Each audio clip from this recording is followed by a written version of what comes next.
This video is brought to you by my new album entitled Dougal's Treats. It's full of hummable melodies, bluesy riffs and the occasional bit of virtuoso flashy stuff as well.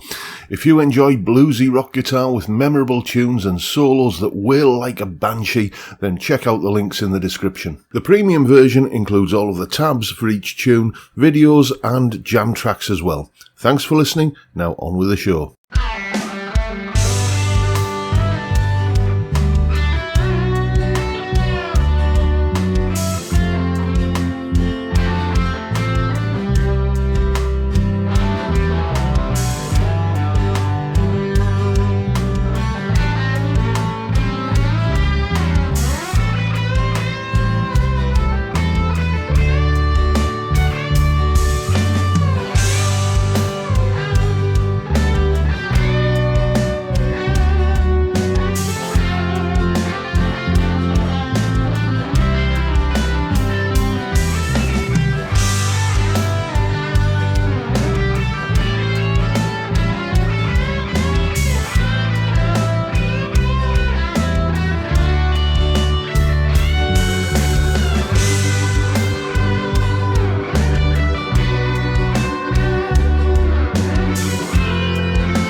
Hello chaps, welcome once again to John Robson Guitar Tuition. As always, I do hope you're well. That was another one of my warm-up jams, was yesterday mornings. That's what I do when I come in here in the morning. I've got my big bucket of strong, muddy black coffee, and I sit down and I just run through a few kind of scale sort of shapes and stuff just to kind of limber up a little bit, and then put a jam track on and have a play. And what you actually saw there was me actually putting the jam track together as well. But anyway, that was me warming up yesterday morning, and what I was trying to do there was play as melodically as possible. Now, I'll leave it up to you to judge how well I did on that score, but the players that I admire, the sort of Gilmores and even people like Gary Moore and Michael Schenker and Mark Knopfler, the more melodic players, some of them are a bit shreddy, not all of them are, but the people who have that sense of melody. I noticed fairly early on that they were all doing a particular thing in their solos, basically having an awareness of what chords they're playing over, and not being afraid to kind of step outside our familiar pentatonic boxes to kind of grab an extra note if it was something that related to the chords that were going on. And I figured all of this out, it began to present itself to me, shall we say, fairly early on when I was teenager, I don't know, 14, round about then, an adolescent, shall we say. And, you know, it all just started to make sense, and the neck started, the fretboard rather, started to kind of reveal itself to me in a way that had some sort of structure to it and an architecture. I'll tell you what, here's the story. Here is the explanation. Okay, so I think a lot of my fretboard knowledge, which is ultimately what we're talking about here, stems from what I spoke about in an earlier video in this series, where I was describing how I would have to find where notes repeated themselves across the fretboard, because I was playing on a guitar which had 5 or sometimes only even 4 strings on it, you know, due to string breakages and not being able to get into town until the following Saturday to get some new strings. You know, and the tuning, what I call the tuning differentials, help there. You know what I mean by, like, the 5th fret on this string is the same as this open string. 5th fret, open string, 5th fret, open string, 4th fret, open string, and 5th fret, open string. Okay? So I'm knowing, for instance, that if this is an E note, and I tune it to this note on this string, then this, logically, must be an E note as well. So I think that old school method of tuning, you know, did encourage a little bit of fretboard knowledge just to kind of seep in by osmosis, as it were. But there were a couple of solos that I tackled early on as a teenager, really. I don't know, 14, 15, 16, something like that, which sort of brought home to me the importance of knowing what notes are in your chords and that you're playing over and where they are. The first solo comes from a song that if I was to play a recognisable version of it here, it would immediately get the video demonetised. It's a Led Zeppelin song, and it concerns, shall we call it, a staircase to a celestial realm. And there's a lick in that solo which descends this A minor pentatonic and then doubles back a little bit, but ends up here.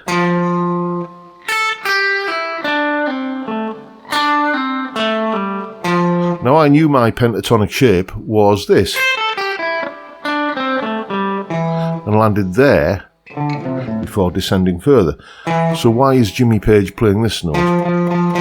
Well, after a bit of head scratching and, you know, kind of counting on my fingers and toes, I realised that the chord sequence had descended from an A minor to an F major by the time that puzzling note arrived. And I know that an F major chord has this note in it, which happens to be an F, and again, due to that sort of tuning differentials, I knew that any note at the 3rd fret on this string is also going to be at the 8th fret on this string, and lo and behold, that is the note that he's landing on. He's landing on an F note over an F chord. It sounds obvious when you say it like that, but it was a big light bulb moment for me. Another solo where I encountered a similar sort of thing was, again, a song that I can't really play on YouTube because monetization. It upsets the copyright wombles, basically. But it's a song about a hotel that might be in California. And there's a little lick in the solo there which goes like that, and when you just play that, boy, does that note kind of scream, hello, I'm a wrong'un. But in context, because it's part of this chord here, I do apologise, because it's part of this F sharp 7th chord there, which is B minor going to the F sharp 7, that note is in that chord. And that was a big, big moment for me, realising that a note that could sound as odd as that one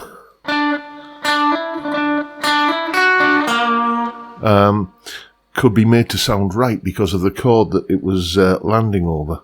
That was, okay, this is gold that I've discovered here. So then it became like, well, okay, I need to be a little bit more organised about this. How do I figure out what notes are available to me as I'm playing solos. Because at the time I was kind of mainly jamming inside the old pentatonic box. And, which notes could I add in, like Jimmy Page did, or like Don Felder did with that sort of, that F sharp 7th chord, that A sharp note.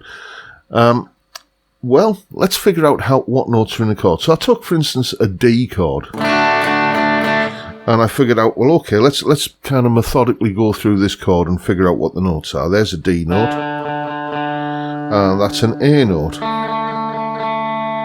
That's another D note.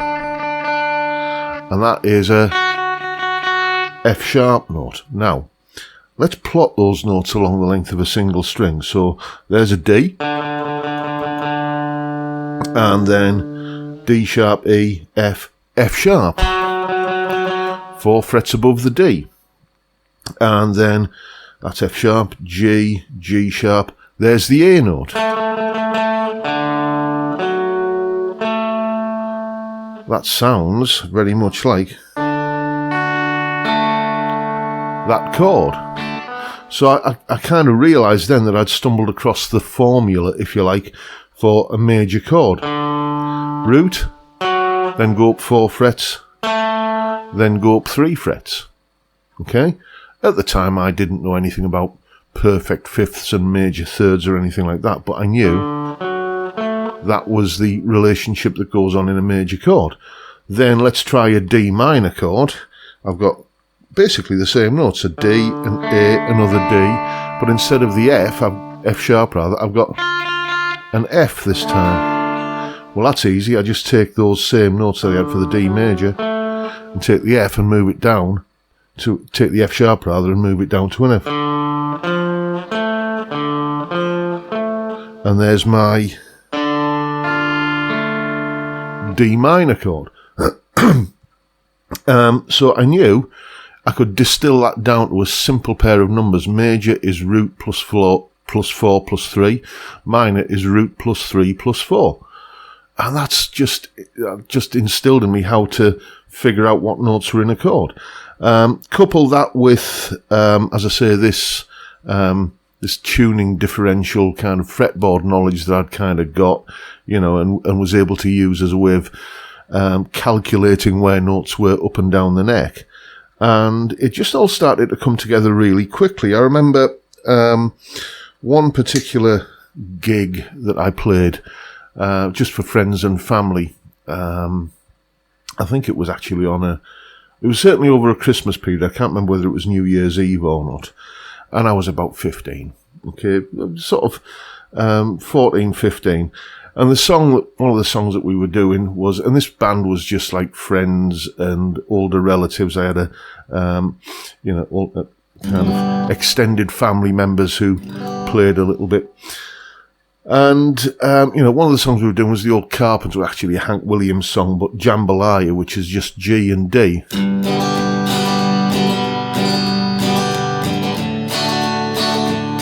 Something like that. So I knew that my G major pentatonic was up here.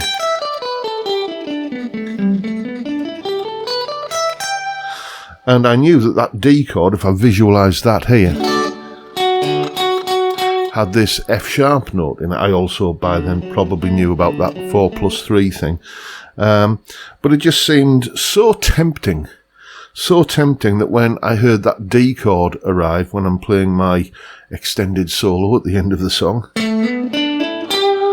that when that D chord arrived, I could just drop back onto that note. So you get like your G major licks where you kind of emphasise this note, and then when it goes to the D chord, you emphasise this note.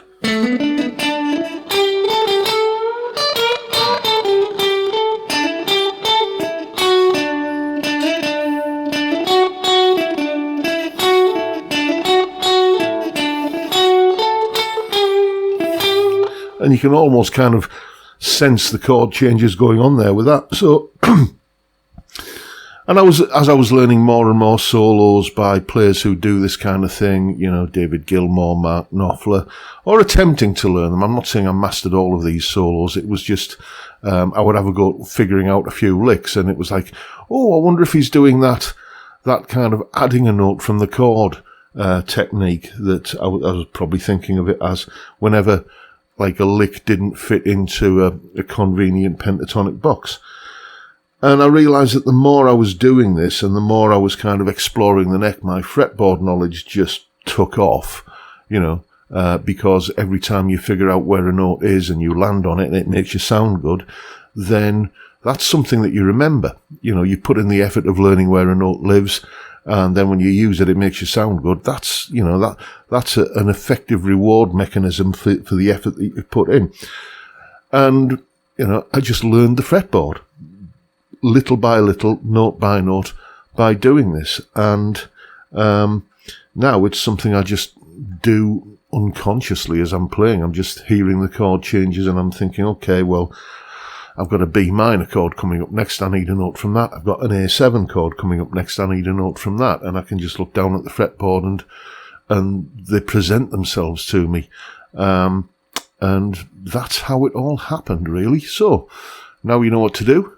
Go away and have some fun with it. So there it is. One thing I meant to say in that little clip there is, if you're going to start trying to do this, if this is new territory for you, then, try something that's either at a slow tempo, like the backing track that I was playing over at the top of the video, or just do it with something where there's just a couple of chords, like Jambalaya that I mentioned there, or maybe Tulsa Time by Eric Clapton, which is just a G and a D chord going back and forth, and just try that little dodge that I outlined in that clip. There's bound to be backing tracks for both songs somewhere on YouTube, so go and dig them out and give that a go. If you fancy something a little bit more ambitious, of course, where there's more than two chord changes, then you could always have a go over the jam track that I was playing over earlier. And that jam track and the tab for the solo in both Guitar Pro and PDF formats, and the clip of me playing the solo and that explanation you've just seen there, that's all up on my Patreon page. There's the address, link in the description, as I'm sure you know by now.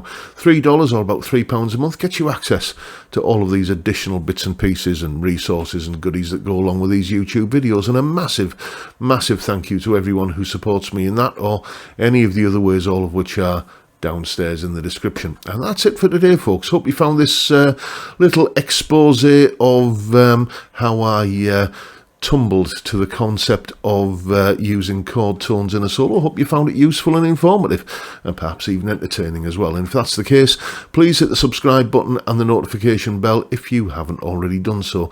And why not drop me a like as well while you're at it. And don't forget the live stream, of course, every Friday, 5 PM UK time, beer and chat on a Friday. It's all it is. It's all it needs to be. It's a great way to kick off the weekend, and I'd love to see you there if you can make it. But for now, I'll bid you all a good day and say thank you so much for watching. Thank you for your time. Look after yourselves, folks. Stay well, stay safe, and above all, stay sane. Bye for now.